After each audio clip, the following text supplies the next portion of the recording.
Hi, my name is Malik Kaman. I'm an associate principal with ZS Associates, and I'm here live today at ASCO 2018 with Dr. Lee Schwartzberg. Dr. Schwartzberg is the executive director of West Cancer Clinic and also professor of medicine and chair of the Hematology Oncology department at the University of Tennessee. So what do you think are some of the drawbacks to using these novel endpoints? Is it just obvious that we should be using them all the time? So in some ways our science is a little ahead of the clinical explanation of it, because it's getting easier and easier to find very rare cancer events.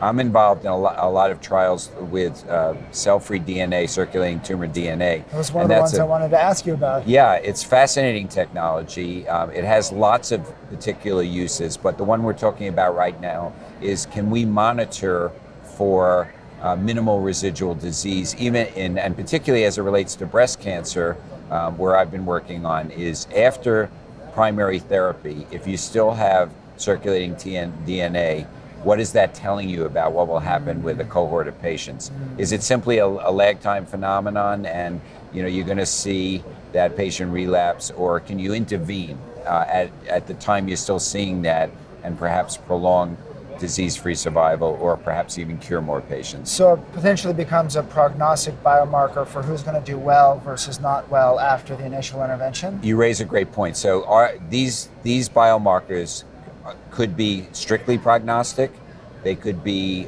predictive, strictly predictive, or I think many of them will be both prognostic and predictive, and separating out the relative values of both of those is important.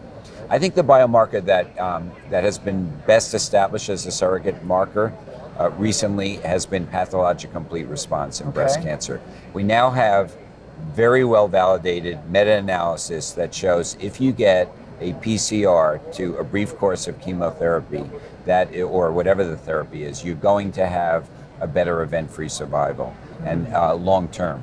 So that accelerates drug discovery, because instead of waiting, in the case of breast cancer, for many years, since the event rates have gotten, thankfully, very low, and waiting for 10 years to see the outcome, you can predict that outcome based on PCR, and actually FDA has accepted that as a conditional regulatory endpoint to approve a drug. Are there any endpoints that you feel like are critical that we start incorporating into clinical trials routinely today so that we can have better information in the future? Yes, I think the area that has lagged behind is patient-reported outcomes. There's been a lot of work and good work that has been done by NCI and FDA and people that are interested in PROs to create a common toxicity for patient-reported outcomes, and those are just now starting to get integrated into clinical trials.